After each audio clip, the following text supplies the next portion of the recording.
Hey guys, this is Siren Productions, aka 04673, and I'm back in Essence Demo Part 30. Whoa. Won't be long before we're up with the Area X videos. I think I made about 50 videos, maybe 40 of those. And that's a full game with all the paths, and this is just a demo, and I've made 30 parts. Holy shit. Alright, let's go on. All day long Calf hasn't worn his brace, but that's something to ponder in the morning. I won't let my puzzlement show my progress now. Nearly there, approaching pillowy godness. I'm awake. Fuck. I'm sorry. This announcement stops me dead in my tracks along with my spirit. I was so close. So am I, though I'd not like to be. It seems like he's perfectly okay with being conscious even after loafing here for hours, as he's raring to belittle me. Did you have fun partying around with everyone, princess? Tramping around like fools pretending the world isn't a wreck outside? Sigh. This is for the coupler, I understand. Of course he'd be mad, but just for once, could we let it go? By the stone set of his face, I can tell he's going to sit there until I respond, and if I don't, prod me until I do. Why not round the day with one last fight? Jeez! So many choices! I hate choices! I would like to everything just walk through, please. Did you have something better in mind for me, or are you jealous? Don't really have the courage to say the one in the top. First option, but still. We're going to save, because why not?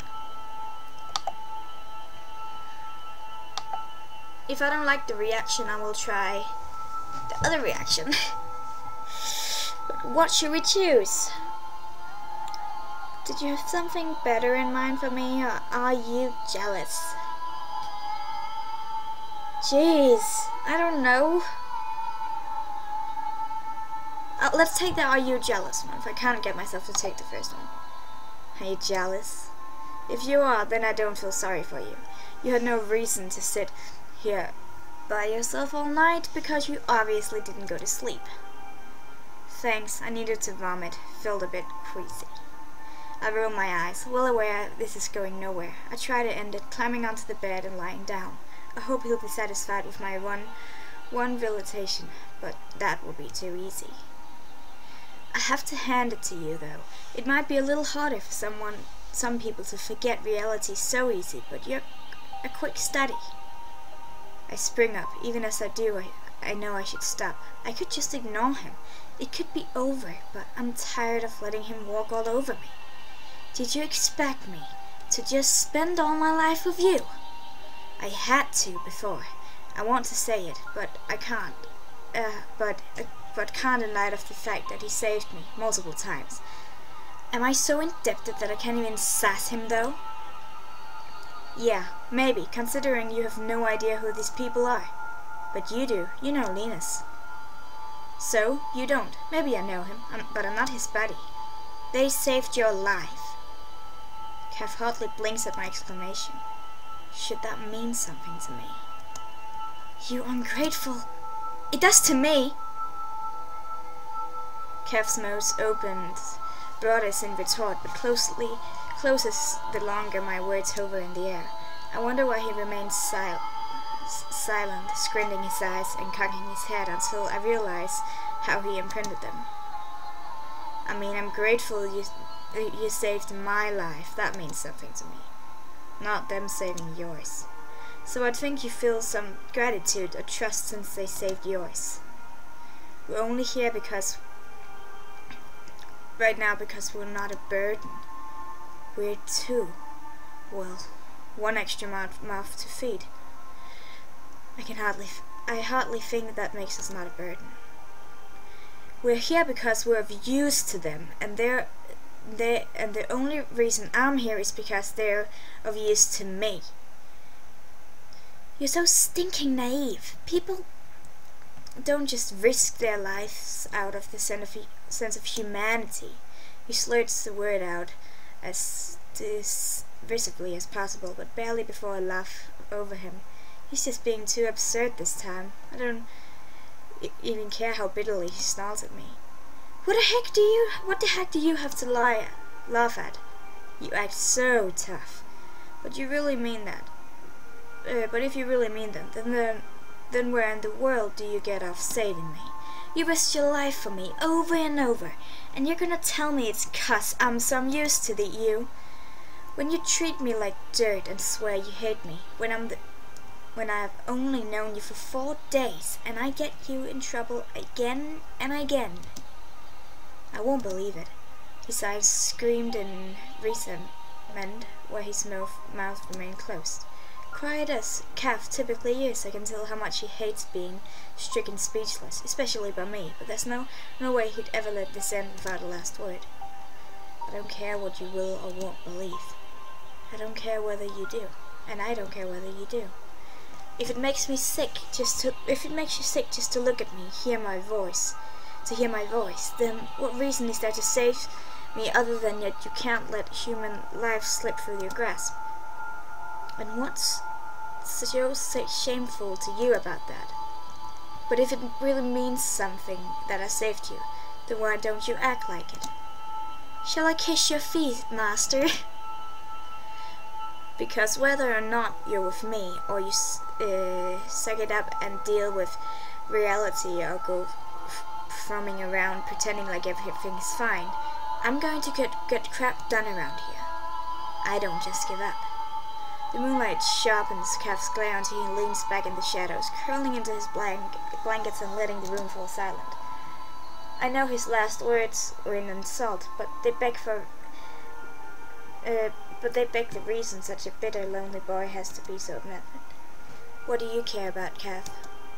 And why do I care? I follow his lead and crawl onto the covers, though I murmur to him before falling asleep.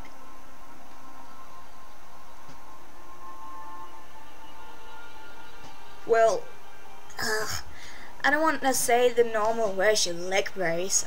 I don't just give up either. I would like to say that. I don't just give up either, you know. I'm surprised when he answers. I know. So I trust you.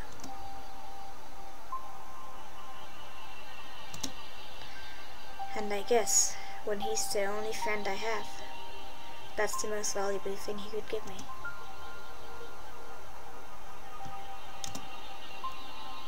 So now shut up and go to sleep. I've got stuff to do tomorrow.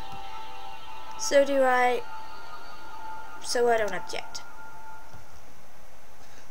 Not long after, I think I drift out. Cav's presence is unexpectedly comforting, if not wanted, although it only ensures me for an hour or two's sleep. When it's still dark, he breathes slowly. I jolt up, tortured by my eerie dreams. I hate the idea of just sitting here staring at the wall, but would it be okay to get up and wander? I don't imagine that disturbing anyone at this hour. Where should I go? This is where we have to save, because I don't know who the freaking hell I'm going to meet. Alright. The terrarium, probably meeting Damon there. The computer room, probably Acer. The kitchen, probably Steven. Or maybe Kat. The living room, Linus perhaps, maybe Mac. The bathroom, perhaps Kath. We're going for Kath. Let's try the bathroom, then the living room, then the kitchen, and then I have no idea if Kath is in none of those rooms. Then he is in none of. Let's go to the bathroom. I don't really know what I can do in the bathroom, seeing as, well, I don't actually know how that works for me. I still eat, but yeah, maybe I can wash my hair or something. Putting all my compunctions to rest, I slip through the door and into the hall. I don't walk long before the corridors begins to frighten me. From the deserted end slanting into the darkness, I nearly expect scientists with clipboards emerge and collapse into chaos. The hallway unsettled me this afternoon when I realized the paintings and tile were just like the abandoned lab, but now foreboding nags me more than the similarity. I can feel them. Presences just down the hall, and now I even hear their whispers. Are they my victims, donning blood-stained coats, so bitter and vengeful their corpses rise to get me? My knees wobble as I turn. Then, when the whispers cut loud enough for me to hear, "Murderer," I freeze, not out of fear, but confusion. The voices from my dreams don't accuse me. It's Ada. I hear her snarl within a room light leaching through a slightly cracked door. "Oh, so that was Mac. Are you saying you don't trust him?" And Mac is with her, desperate for every reprieve from my breakdown. Even to eavesdrop, I creep closer, though I can't find comfort in their conversation. I want to. That doesn't mean I can't question him, though. It's not like him to do something so illogical. I thought we all agreed to this already. Yeah, but I'm not indebted to him like everyone else. Peeking through the crack, I see Mac roll his eyes, obviously incensed, but he likes the vivacity I've witnessed all day. Wanna rethink that. Neither you or I would be here right now if it weren't for the kindness of his heart. And besides, you think that that's all everyone feels for him? Depth. How about trust, respect? Who in their right mind would trust someone inviting a murderer into their midst? Ouch. I don't want to be a murderer. I'm sorry. I wasn't just imagining it. She did say that word. Almost reflexionally, I try to convince myself they don't mean me. How would they know anyway? Maybe they're talking about Cass because Linus know him. They'd know more about him than me, right?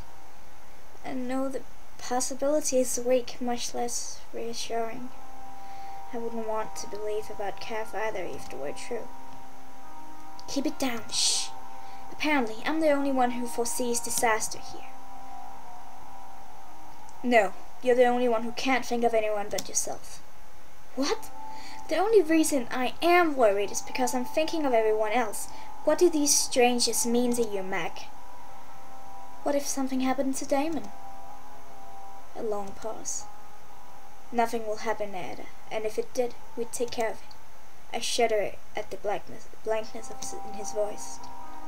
He said earlier that he and Linus would never hurt anyone, but Damon is obviously different to Mac. Asa and Damon are kids, Mac. They're counting on us. Don't tell me you just okay with all of this.